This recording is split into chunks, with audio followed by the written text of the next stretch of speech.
জন্মদিবস পালনের সুযোগ নাই। বলেন কি বলছি, বলেন বুঝে বলেন, ইয়াকিনের সাথে বলেন।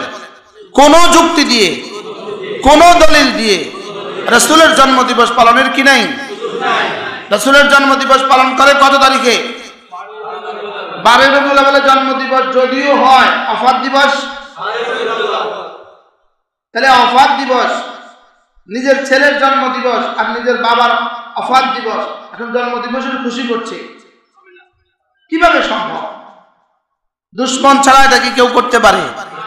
তাইলে বোঝা গেছে মূলত এই তথাকথিত জশ্নে জুলুস যেটা বলে এবং তথাকথিত 12 রবিউল আউয়ালের যে অনুষ্ঠানগুলো করে, এগুলোর সাথে ইসলামের ন্যূনতম কোনো সম্পর্ক নাই। কোন যুক্তি দিয়ে রাসূলের জন্মদিবস পালনের সুযোগ নাই। বলেন কি বলছি, বলেন বুঝে বলেন, ইয়াকিনের সাথে বলেন। কোন যুক্তি দিয়ে, কোন দলিল দিয়ে রাসূলের জন্মদিবস পালনের কি নাই? রাসূলের জন্মদিবস পালন করে কত তারিখে? 12 রবিউল আউয়ালে জন্মদিবস যদিও হয় অফাত দিবস, তাহলে অফাত দিবস নিজের ছেলের জন্মদিবস আর নিজের বাবার অফাত দিবস, এখন জন্মদিবসের খুশি করছে, কিভাবে সম্ভব? দুশ্মন ছাড়া এটা কি কেউ করতে পারে? তাইলে বোঝা গেছে মূলত এই তথাকথিত জশ্নে জুলুস যেটা বলে এবং তথাকথিত 12 রবিউল আউয়ালের যে অনুষ্ঠানগুলো করে, এগুলোর সাথে ইসলামের ন্যূনতম কোনো সম্পর্ক নাই।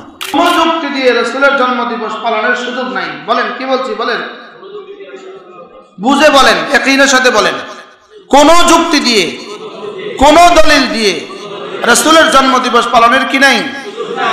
রাসূলের জন্মদিবস পালন করে কত তারিখে? 12 রবিউল আউয়ালে জন্মদিবস যদিও হয় অফাত দিবস, তাহলে অফাত দিবস নিজের ছেলের জন্মদিবস আর নিজের বাবার অফাত দিবস, এখন জন্মদিবসের খুশি করছে, কিভাবে সম্ভব? দুশ্মন ছাড়া এটা কি কেউ করতে পারে? তাইলে বোঝা গেছে মূলত এই তথাকথিত জশ্নে জুলুস যেটা বলে এবং তথাকথিত 12 রবিউল আউয়ালের যে অনুষ্ঠানগুলো করে, এগুলোর সাথে ইসলামের যেহেতু মাসটা হলো রবিউল আউয়াল মাস, রাসূল করিম সাল্লাল্লাহু তাআলা আলাইহি ওয়াসাল্লামের বেলাদাত জন্ম এই মাসে, কিন্তু ভুলে গেলে হবে না অফাতও এই মাসে। জন্মেরও মাস, অফাতেরও মাস। জন্মের তাকাজা খুশি করা, অফাতের তাকাজা শোক মানানো। জন্মের চাহিদা কি, অফাতের চাহিদা কি? আর শোক আর খুশি যদি একসাথে হয়, শোক প্রাধান্য পায়। নিজের বিয়ে দিবস, নিজের বাবার মৃত্যু দিবস,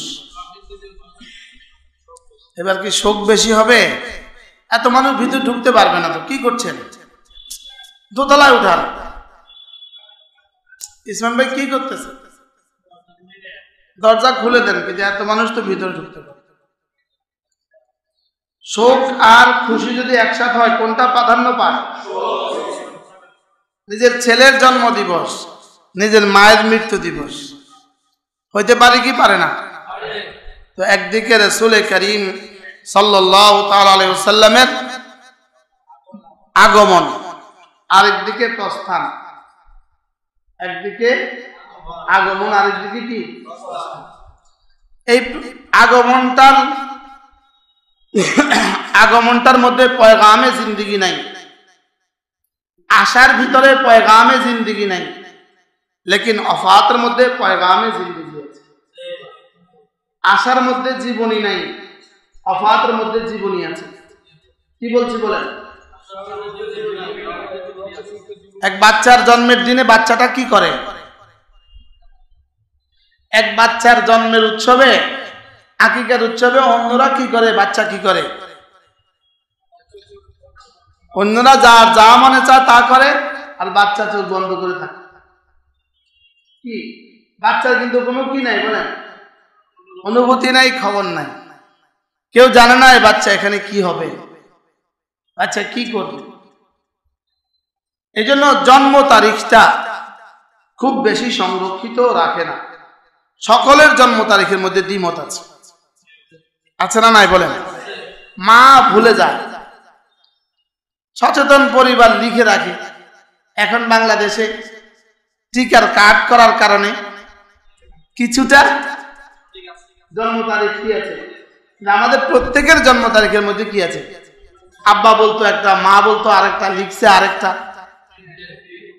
সার্টিফিকেট লিখছে আরেকটা, ঠিক আছে না? সার্টিফিকেটে তো তখন কেরানি সাহেব জিজ্ঞেসও করে নাই কত, ম্যাট্রিক পরীক্ষা দিতে হবে 14 বছর 6 মাসে, লিখে দিছে 14 বছর 6 মাস।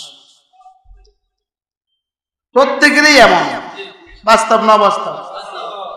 রাসূল করিম সাল্লাল্লাহু তাআলা আলাইহি ওয়াসাল্লাম দুনিয়াতে তাশরীফ এনেছেন রবিউল আউয়াল মাসে, এটা নিশ্চিত। আর ওফাত হয়েছে রবিউল আউয়াল মাসে, এটা নিশ্চিত। 12 রবিউল আউয়াল রাসূলের ওফাত দিবস, এটাও নিশ্চিত। ওফাতের দিবসে রাসূল কে ছিলেন? রাসূল ছিলেন। ওফাতের দিবসে রাসূল পয়গম্বর ছিলেন। ওফাতের দিবসে রাসূল সাইয়্যিদুল আম্বিয়া ছিলেন। ওফাতের দিবসে রাসূল সাইয়্যিদুল মুরসালিন ছিলেন।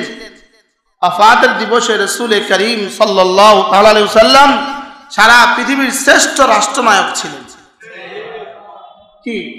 সারা পৃথিবীর শ্রেষ্ঠ সেনাপতি ছিলেন, সারা পৃথিবীর শ্রেষ্ঠ শিক্ষক ছিলেন, সারা পৃথিবীর শ্রেষ্ঠ মানুষ ছিলেন, সারা পৃথিবীর শ্রেষ্ঠ স্বামী ছিলেন, সারা পৃথিবীর শ্রেষ্ঠ বাবা ছিলেন, সারা পৃথিবীর শ্রেষ্ঠ নানা ছিলেন, সারা পৃথিবীর শ্রেষ্ঠ দাদা ছিলেন।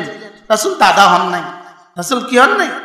রাসূল কখনো দাদা হন নাই। ওর দাদা তো হয়েছেন, লেকিন দাদা হন নাই। তো রাসূল করিম সাল্লাল্লাহু তাআলা আলাইহি ওয়াসাল্লামের ওফাত কেন মতনৈক্যপূর্ণ হবে? কি মতনৈক্যপূর্ণ হওয়ার তো কোনো সুযোগই নেই। হযরত সিদ্দিক আকবরের কাছে রাসূলের ওফাত কেন মাজহুল হবে, অজ্ঞাত হবে? ফারুক আযমের কাছে কেন অজ্ঞাত হবে? লেকিন জন্মের দিন তো জন্মগ্রহণ করেছেন এক এতিম বাচ্চা মুহাম্মদ। এদিন কিন্তু আর কিছু ছিল না, এদিন কিন্তু সাল্লাল্লাহু আলাইহি ওয়াসাল্লাম ছিলেন না, এদিন কিন্তু ছিলেন মুহাম্মদ, বলেন। লেকিন জন্মের সময় রাসূলুল্লাহ সাল্লাল্লাহু আলাইহি ওয়াসাল্লাম। এজন্য জন্মের দিবসে রয়ে গেছে বিস্তর মতভেদ। মতভেদ আছে কিসের মধ্যে? জন্মের দিবসে। লেকিন ওফাতের দিবসে কোনো মতভেদ নাই। ওফাত নিশ্চিত 12 রবিউল আউয়াল।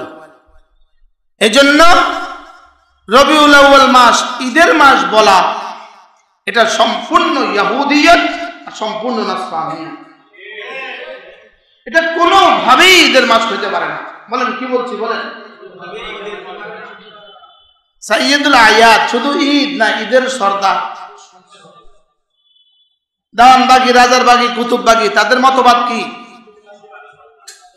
রবিউল আউয়াল কি শুধু ঈদ না, ঈদের মধ্যে সর্দার, ঈদের বলে আবার সর্দার না। রাসূল যেটাকে ঈদ বলেছেন সেটাই হবে ঈদ। রাসূল যেটাকে ঈদ বলেন নাই সেটা ঈদ বলার সুযোগ কারোর জন্য কি?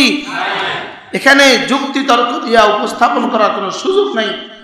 রবীন্দ্রনাথ তার জন্মদিবস পালন করে, অমুক তার জন্মদিবস পালন করে, অমুক তার জন্মদিবস পালন করে। পৃথিবীর কোন তমুক আমার জন্য হুজ্জত নয়, আমার জন্য প্রমাণ নয়। আমার জন্য প্রমাণ রাসূল এবং সাহাবা। রাসূল এবং কি? কোন যুক্তি দিয়ে রাসূলের জন্মদিবস পালনের সুযোগ নাই। বলেন কি বলছি? বলেন, বুঝে বলেন, ইয়াকিনের সাথে বলেন। কোন যুক্তি দিয়ে, কোন দলিল দিয়ে রাসূলের জন্মদিবস পালনের কি নাই? রাসূলের জন্মদিবস পালন করে কত তারিখে? 12 রবিউল আউয়ালে জন্মদিবস যদিও হয়, ওফাত দিবস, তাহলে ওফাত দিবস নিজের ছেলের জন্মদিবস আর নিজের বাবার ওফাত দিবস, এখন জন্মদিবসের খুশি করছে, কিভাবে সম্ভব? দুশ্মন ছাড়া এটা কি কেউ করতে পারে? তাইলে বোঝা গেছে মূলত এই তথাকথিত জশ্নে জুলুস যেটা বলে, এবং তথাকথিত 12 রবিউল আউয়ালের যে অনুষ্ঠানগুলো করে এগুলোর সাথে ইসলামের ন্যূনতম কোনো সম্পর্ক নাই। কথা কি বুঝাতে পারছি বলেন? এগুলোর সাথে ইসলামের ন্যূনতম কোনো সম্পর্ক কি? এগুলো সম্পূর্ণ ইসলামের নামে ধোঁকাবাজি এবং পুরো উম্মতি মুসলিমাকে মিল্লাতে ইসলাম থেকে দূরে সরিয়ে, ইসলাম ধর্ম থেকে দূরে সরিয়ে দিবসমুখী করে দেওয়ার ষড়যন্ত্রের অংশ।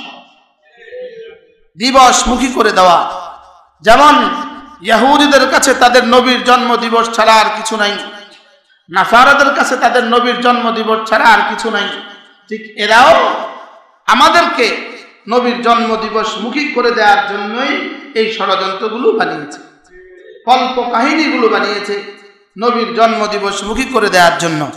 আমরা দিবসমুখী নই, আমরা দিনমুখী। আমরা কি মুখী নই বলেন? দিবসমুখী নই, আমরা কি মুখী? আমরা দরস্বীকার দ্বি দন্তান্ন মুখী নই, আমরা দবফলা দীর্ঘিকার দন্তান্ন মুখী।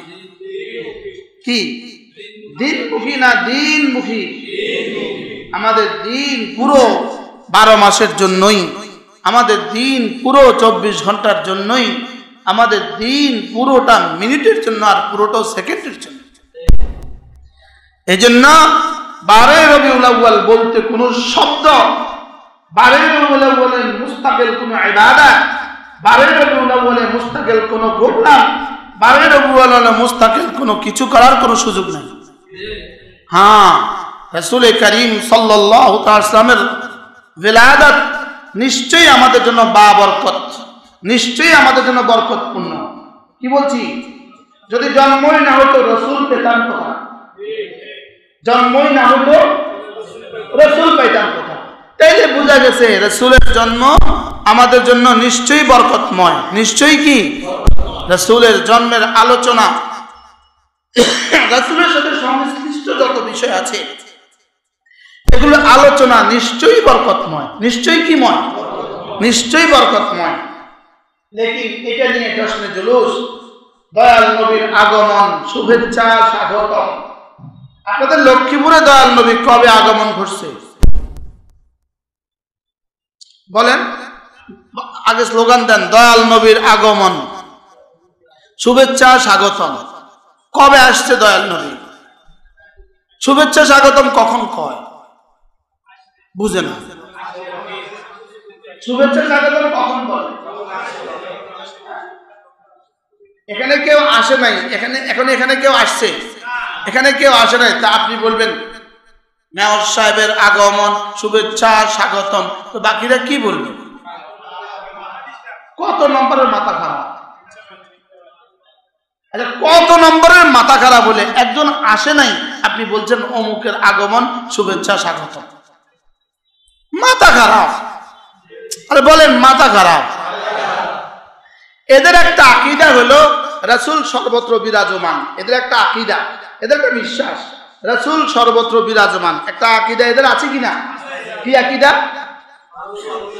আচ্ছা, আল্লাহ তাআলা কি সর্বত্র? আমাদের আকীদা ইলমান, ইলমান ওয়া কুদরাতান। আল্লাহ তাআলা ইলম এবং কুদরতের দিক থেকে সর্বত্র বিরাজমান। বলেন আল্লাহ তাআলা ইলম এবং কুদরতের দিক থেকে কি? যিনি সর্বত্র বিরাজমান হন, তিনি আবার আসেন কখন? তিনি তো আছেনই, তিনি আবার আসবেন না। এদের এক এক বক্তব্য, এক এক আকীদা, আরেকটা সাংঘর্ষিক। আটার সাথে কি এরা কি বলে জানেন? দয়াল নবী সর্বত্র বিরাজমান। তো যিনি সর্বত্র বিরাজমান হন, তিনি আবার 12 রবিউল আউয়াল আসেন কিভাবে? তিনি আবার দয়াল নবীর আগমন, শুভেচ্ছা, স্বাগতম হন কিভাবে? যিনি সর্বত্র বিরাজমান তার সাথে আগমন শব্দ লাগে কিভাবে? আচ্ছা, আগমন করেছেন কখন? তো প্রস্থান করেছেন কখন? কি তো দয়াল নবীর আগমন যদি 12 রবিউল আউয়ালের স্লোগান হয়, তো এবার তো আরেক দল স্লোগান দেওয়া দরকার, দয়াল নবীর প্রস্থান, ইন্না লিল্লাহি ওয়া ইন্না ইলাইহি রাজিউন। আগমন হলে কি? আহলান সাহলান। তো প্রস্থান হলে কি বলবেন? নাকি প্রস্থান দাও আহলান সাহলান বলবেন? দয়াল নবীর আগমন, শুভেচ্ছা, স্বাগতম, তাহলে দয়াল নবীর প্রস্থান, ইন্না লিল্লাহি ওয়া ইন্না ইলাইহি রাজিউন। কি হয়? তাইলে বোঝা গেছে এগুলোর সাথে শরীয়তে মুতাহারার কোনো সম্পর্ক নাই, এগুলোর সাথে শরীয়তের কি নাই, কোনো সম্পর্ক নাই। সবচেয়ে বড় কথা হলো সাহাবা রাদিয়াল্লাহু আনহুম 12 রবিউল আউয়াল কি করতেন, সাহাবা 12 রবিউল আউয়ালে কি করতেন, এটা হলো দেখার বিষয়। সাহাবা ইকরাম 12 রবিউল আউয়ালে রাসূলের ওফাতের কথা মনে করতেন। ওফাতের কথা কি করতেন বলেন তো দেখি? 12 রবিউল আউয়াল যেই মাসে রাসূলের ওফাত হয়েছে, ওই 12 রবিউল আউয়ালটা সাহাবাদের কাছে কেমন ছিল? কি হয়, কি কঠিন ছিল বলেন? ওটা কি খুশির দিন ছিল না শোকের দিন ছিল? শোকের দিনকে যারা খুশি মানা, শোকের দিনকে বাবার মৃত্যু দিবসে যারা খুশি করে, মায়ের মৃত্যু দিবসে যারা খুশি করে, এরা মূলত বাবার আসল সন্তান নয়। এটা কি না বলেন? বাবার কি নয়? বাবার আসল সন্তান। এই জন্য আমাদেরকে সতর্ক থাকা উচিত। দেখবেন ইনশাআল্লাহ এবার 12 রবিউল আউয়াল ট্রাক নামবে না, সমস্ত বাতিলের গোড়া কিন্তু একসাথে থাকে। সমস্ত বাতিলের গোড়া কি থাকে বলেন? সমস্ত বাতিল বড় বাতিল থেকে কি পায়? উৎসাহ পায়, সহযোগিতা পায়। এজন্য সব বাতিল মাথা ছাড়া দিছে। 5 তারিখের পরে সব বাতিল থামে গেছে। আলহামদুলিল্লাহ বলবেন না? সব বাতিল ছিল একসাথে, রসুনের কোয়ার মতো, রসুনের কোষের মতো সব বাতিল ছিল একসাথে। কি? আল কুফরু মিল্লাতুন ওয়াহিদা, আল কুফরু মিল্লাতুন ওয়াহিদা। যদিও আমরা দেখতেছি ভিন্ন ভিন্ন, কিন্তু আসলে এরা এক। আল্লাহ পাক কয় তোরা দেখতেছ এক, আসলে কিন্তু আসলে তলে তলে আবার ভিন্ন ভিন্ন। আসলে তলে তলে আবার কি? তলে তলে আবার ভিন্ন ভিন্ন, কিন্তু শুধু হকের বিরুদ্ধে তারা এক। হকের বিরুদ্ধে তারা কি? হকের বিরুদ্ধে তারা এক। এই জন্য এবার দেখবেন আর তাকে নাচবে না, বলেন ইনশাআল্লাহ। আর যদি নাচতে আসে ঝাড়ুয়ার জুতা দিয়া, ওই আগের বাঁশ 5 তারিখের বাঁশ দিয়া। কি বলেন ইনশাআল্লাহ? এখন তো জাতির সাহস হয়ে গেছে। বাঁশের মধ্যে যে কি পাওয়ার আল্লাহ রাইখা দিছে। আমরা ছোটবেলায় একবার টুমচুর মাদ্রাসা বিতর্ক প্রতিযোগিতা করছিলাম, বাঁশ। কি বিতর্কের বিষয় ছিল? কি বাঁশ। বাঁশের কি কি উপকারিতা? আমাদের মাওলানা ইদ্রিস টুমচুরি আছে, বর্তমান প্রিন্সিপাল সাহেব, উনি এক আজীব কথা বলছেন। বাঁশ এমন এক বস্তু যেটা মৃত্যু থেকে, জন্ম থেকে মৃত্যু, জন্মের পরে প্রথম যে দোলনাটা দেয় এটা বাঁশ দিয়ে দেয়, আর জন্মের পরে খাটটাও বাঁশের, আবার কবর মৌতের আগে খাটটা বাঁশের, আর মৌতের পরে আবার বিছায়া দেয় বাঁশ। তো বলছেন বাঁশ হলে এমন একটা জিনিস যেটার বহুত উপকারিতা আছে। বলেন যেটা কি আছে? এটার মধ্যে মেনি ফাওয়ায়েদ রয়ে গেছে, এটার মধ্যে অনেক বেশি উপকারিতা রয়ে গেছে। বাঁশ দিয়ে একটা পরাশক্তিকে কিভাবে কি করছে। এই জন্য যদি এবারও যদি কি ট্রাক নামে, তো বাঁশ যেন হয় কি ওদের ইস্তেকবালের জন্য। কি হবে? কি হবে বলেন? বাঁশ হবে ওদের ইস্তেকবালের জন্য, হবে বাঁশ। আল্লাহ এই জাতিকে হেফাজত করেন, সকলে বলেন আমিন। গত বছর আমি আপনাদেরকে বলছিলাম কুমিল্লা 12 রবিউল আউয়ালের জশ্নে জুলুস করতেছে। হুজুরে একজন হুজুর থাকে, তো প্রত্যেক ট্রাকে একজন হুজুর থাকে না, দরবারি হুজুর। তো হুজুরের ট্রাকওয়ালা ছিল আমাদের মানুষ, ট্রাক ড্রাইভার ছিল আমাদের মানুষ। তো হুজুরে তো জোহর পড়ে নাই, আসর পড়ে নাই। তো হুজুরকে জিজ্ঞেস করতেছে, হুজুর জশ্নে জুলুস তো খুব করলেন, জোহর আসর তো পড়লেন না। হুজুর বলে তুই ওয়াহাবি, তোরে আর আনতাম না। কি ভাই ড্রাইভার কি? হ্যাঁ, এই জন্য মূলত উম্মতকে বিভক্ত করা হলো এদের টার্গেট। বলেন উম্মতকে বিভক্ত করা কি টার্গেট? এটা রাসূলের ইশক নয়, এটা রাসূলের প্রেম নয়। রাসূল করিম সাল্লাল্লাহু আলাইহি ওয়াসাল্লামের প্রেম এটাকে বলে না। রাসূলের প্রেম দেখো তো সিদ্দিক আকবরকে দেখো, রাসূলের প্রেম দেখো তো হযরত ওমর রাদিয়াল্লাহু তাআলাকে দেখো, রাসূলের প্রেম দেখো তো ওসমান আর আলীকে দেখো, রাসূলের প্রেম দেখো তো আম্মা আয়েশাকে দেখো। সাহাবায়ে کرام আম্মা আয়েশা রাদিয়াল্লাহু তাআলা আমাকে জিজ্ঞেস করলেন, আম্মা রাসূল কেমন ছিলেন? এজন্য আমাদের এক বুজুর্গ ছিলেন হযরত মাওলানা ওমর পালনপুরি রাহমাতুল্লাহি আলাইহি। তিনি একবার টঙ্গীতে এক আজীব বয়ান করেছেন অনেক বছর আগে। তিনি বলেন যে পৃথিবীতে যত সিরাতের কিতাব আছে, পৃথিবীতে রাসূলের জীবনী গ্রন্থ যতগুলো আছে সমস্ত গ্রন্থগুলো 3 ভাগে বিভক্ত। বলেন কয় ভাগে বিভক্ত? এক ভাগ লিখছেন রসুল কোন থে, রসুল কে ছিলেন, রসুল কোন থে, রসুল কে ছিলেন। 2 নাম্বার বিভক্ত 2 নাম্বার ভাগ হলো পৃথিবীতে হাজারো সিরাত লিখনে ওয়ালারা লিখেছেন 2 নাম্বার পয়েন্ট, রসুল ক্যা ক্যা লেকে আয়ে, রসুল কি নিয়ে আসছেন। 1 নম্বর কি ছিল বলেন? রসুল কে ছিলেন। 2 নাম্বার রসুল কি নিয়ে আসছেন। আর 3 নাম্বার পয়েন্ট হলো রসুল কিভাবে নিয়ে আসছেন। বলেন কে ছিলেন, কি নিয়ে আসছেন, কিভাবে নিয়ে আসছেন। এই 3টা হলো পুরো সিরাতের খোলাসা। সিরাতের 1 অংশ রসুল কে ছিলেন, সিরাতের 2 নাম্বার অংশ বলেন কি নিয়ে আসছেন, সিরাতের 3 নাম্বার অংশ রসুল কিভাবে নিয়ে আসছেন। যা নিয়ে আসছেন তো কিভাবে নিয়ে আসছেন। 1 নাম্বার রসুল কে ছিলেন। তো হযরত মাওলানা আহমদ পালনপুর রহমতুল্লাহ, আমি এই বয়ান পুরোটাই লিখছিলাম তখন, আমার ডায়েরিতে লেখা আছে। হযরত মাওলানা আহমদ পালনপুর রহমতুল্লাহ বলছেন 1 নাম্বার প্রশ্নের উত্তর রসুল কে ছিলেন। উত্তর দেন বলেন। এটার উত্তর আমরা যদি বলতাম, যদি আমাদেরকে লিখতে দিত তা আমরা লিখতাম মুহাম্মদ ইবনে আবদুল্লাহ ইবনে আব্দুল মুত্তালিব, এভাবে লিখতাম আমরা। মুহাম্মদ কে ছিলেন? আব্দুল মুত্তালিবের ছেলে, আব্দুল্লাহর সন্তান, আব্দুল্লাহর ছেলে, আমেনার ছেলে, এটা আমরা লিখতাম। আব্দুল মুত্তালিবের নাতি, এটা আমরা লিখতাম, আমরা আব্দুল লিখতাম। লেকিন কোরআনে কারীম রাসূল কে ছিলেন এই প্রশ্নের উত্তর কোরআন মুহাম্মদ ইবনে আব্দুল্লাহ বলেন নাই। কোরআন এই প্রশ্নের উত্তর দিয়েছেন মুহাম্মাদুর রাসূলুল্লাহ والذين معه أشداء على الكفار رحماء بينهم تراهم ركعا سجدا يبتغون فضلا من الله سيما ورضوانا يبتغون فضلا من الله ورضوانا سيماهم في وجوههم من أثر السجود। বলে আল্লাহ তাআলা মুহাম্মাদের পরিচয় এভাবে দিয়েছেন। মুহাম্মদ ইবনে আব্দুল্লাহ পরিচয় দেন নাই, আল্লাহ তাআলা পরিচয় দিয়েছেন। আজিজ ভাই একটু জায়গা, মুহাম্মদ ইবনে আব্দুল্লাহ এটা পরিচয় দেন নাই, বলকে পরিচয় দিয়েছেন মুহাম্মাদুর রাসূলুল্লাহ। বলেন পরিচয় দিয়েছেন কি? মুহাম্মাদুর রাসূলুল্লাহ সাল্লাল্লাহু তাআলা আলাইহি ওয়াসাল্লাম।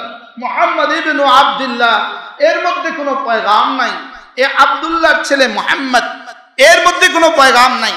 লেকিন মুহাম্মাদুর রাসূলুল্লাহর মধ্যে পয়গাম আছে। কি আছে বলেন? পয়গাম আছে।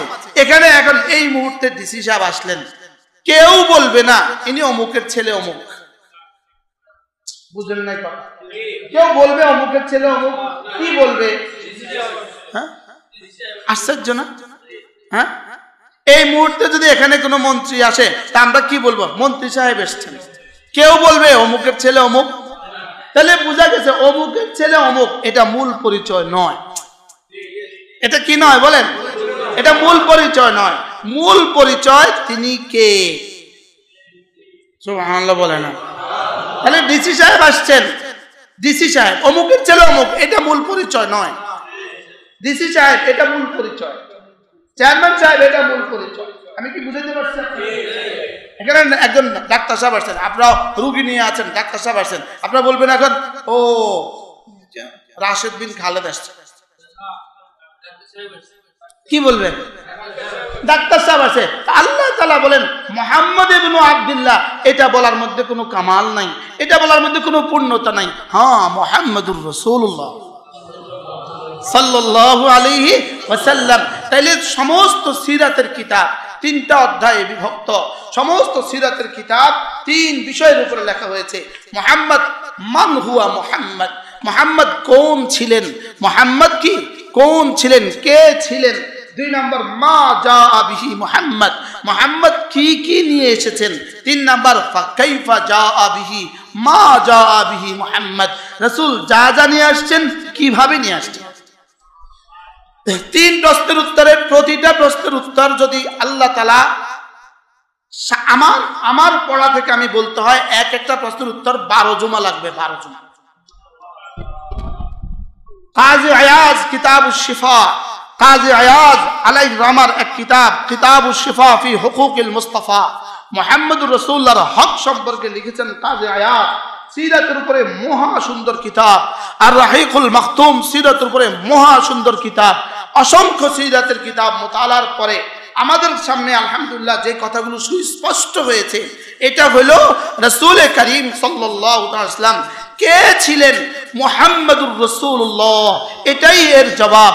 মুহাম্মদ আল্লাহ তাআলার রাসূল ছিলেন, মুহাম্মদ আল্লাহ তাআলার রাসূল ছিলেন। আর রাসূল হওয়ার জন্য যত গুণ প্রয়োজন ছিল, সোয়া লাখ আম্বিয়া আলাইহিস সালামকে রব্বে করিম যত যোগ্যতা দিয়েছেন, মুহাম্মদ ইবনে আব্দুল্লাহ মুহাম্মদুর রাসূলুল্লাহকে তার সবটা একসাথে দিয়েছেন। অতএব এক শব্দ, যেমন ধরেন আমরা কোন মুফাসসির কোন মুহাদ্দিস কখনো ওয়াজ করার সময় এটা বলে না আল্লামা আবু বকর বলেছেন। শুনছেন কোনদিন? বুঝেন না? মুফাসসিরে কোরআন ওমর ফারুক বলেছেন, শুনছেন কোন? এখানে আল্লামা বলতে হয় না, এখানে মুহাদ্দিস বলতে হয় না, এখানে মুফাসসির বলতে হয় না, সাহাবাদের ক্ষেত্রে কিছুই বলতে হয় না। বলে মানে কিছু বলতে হয় না কেন? ইনাকে মুফাসসির বলি, উনাকে মুহাদ্দিস বলি, উনাকে দাঈ বলি, সাহাবাদের সামনে কিছুই বলতে হয় না। সাহাবী সাহাবী এক শব্দ, সমস্ত গুণের আধার। এজন্য নতুন করে কিছু কি বলতে হয় না। তুমি মুফাসসির, সারা পৃথিবীর সব মুফাসসিরের মুফাসসির সিদ্দিক আকবর, তাকে আবার কি মুফাসসির বলবা তুমি? ঠিক তেমনি ভাবে মুহাম্মাদুর রাসূলুল্লাহ, মুহাম্মাদুর রাসূলুল্লাহ। এ নাম শুধু একটা নাম মুহাম্মদ, যে নামে রব পৃথিবীর আর কোনো বাচ্চার নাম রাখেন নাই।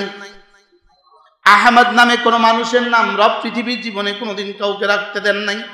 সুবহানাল্লাহ বলেন। হ্যাঁ, আজীব না? নামটাকেও রব সংরক্ষণ করেছেন, নামটাকেও রব সংরক্ষণ করেছেন। এই নাম পৃথিবীর আর কাউকে রাখতে দেন নাই। আদম থেকে মুহাম্মদুর রাসূলুল্লাহ পর্যন্ত এই নাম পৃথিবীর আর কারো ছিল না। পৃথিবীতে এক প্রথম নাম মুহাম্মদ, পৃথিবীতে এক প্রথম নাম আহমদ। এই নাম আব্দুল মুত্তালিবের কলিজায় রব কেমনে ঢালছেন? রব ঢেলে দিয়েছেন, রব ঢেলে দিয়েছেন। দাদা রাখছেন না, বাবা কি ছিল? বাবা তো ছিল না, দাদা রাখছেন। মুহাম্মদুর রাসূলুল্লাহ, রব প্রথম প্রশ্নের উত্তর দিয়েছেন মুহাম্মদুর রাসূলুল্লাহ। মুহাম্মদ কেমন ছিলেন? আল্লাহ রাসূল। মুহাম্মদ কে ছিলেন বলেন? মুহাম্মদ কে ছিলেন?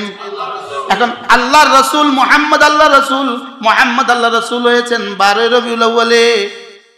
প্রথম দিন না 40 বছর পরে? কি কি কি 40 বছর বয়সে না জন্মের প্রথম দিন? 40 বছর বয়সে। বলেন কি? এই বোঝা গেছে রিসালাতের জিন্দেগি 40 বছর পর থেকে। আর মুহাম্মদ ইবনে আব্দুল্লাহর জিন্দেগি আগের 40 বছর। আগের 40 বছরের সাথে উম্মতের শরীয়তের কোনো সম্পর্ক নাই। আর পরের 23 বছরের প্রতিটা মুহূর্ত উম্মতের জীবনের সাথে সম্পর্ক। কি পরের প্রতিটা মুহূর্ত উম্মতের কি? এই দিন হঠাৎ আমার একটা বারবার একটা কথা মনে আসে, আজকের এই সময়েও পৃথিবীর এত টেকনোলজির এই সময়ে, পৃথিবীর এত উন্নতির এই সময়, বলুন তো দেখি সারা পৃথিবীতে সবচেয়ে বেশি কোন নাম উচ্চারিত হয়? সুবহানাল্লাহ বলে। কোন নাম উচ্চারিত হয়? আমাদের এই দেশের হিন্দুরা তাদের দেবতাদের নাম কয়বার বলে ডেলি? কয়বার বলে? না বলে না, বুঝে না, নাম জানেও না। কি নাম জানবে কোত্থেকে? এগুলোর নাম নাই তো। যা নাম দিতেছে সব ভুয়া। বুঝেন না? ইসকনের সময়ও শেষ, আপনারা ডরাইয়েন না। ডরান কান না, ডরাইতেছে। বললাম না সমস্ত বাতিল একসাথে ছিল। বলেন কি বলছি? সমস্ত বাতিলের উৎস ছিল, উৎস। সমস্ত বাতিলের কি ছিল? উৎস। বাতিলের কেন্দ্রবিন্দু ছিল। আল্লাহ তাআলা জাতিকে উদ্ধার করেছে। বলেন আলহামদুলিল্লাহ। আল্লাহ তাআলা জাতিকে কি করেছে? আমার বারবার শুধু বলতে ইচ্ছে হয়, বারবার আমার কাছে, আমার নিজের কাছে লাগে। এই যে আমি যে এখন এই শব্দটা বললাম, এই শব্দটা বলার জন্য হিম্মত যে আমার হলো, গত 15 বছরে কি হিম্মত করছিলাম? আমি তো জানি আমরা যে কতজনে আমার বয়ানের সমালোচনা করতেন, আমি তো বুঝতাম, কিন্তু ফিডা খাইছি আমি। আমরা কি ফিডা খাইছি? থোড়াই। এই হুজুরে মনে হয় ওয়াজ পারে না, আর কিছু সে পারে না। কি বাড়াল সময় শেষ হয়ে যাবে। কি জানি কথা ছিল?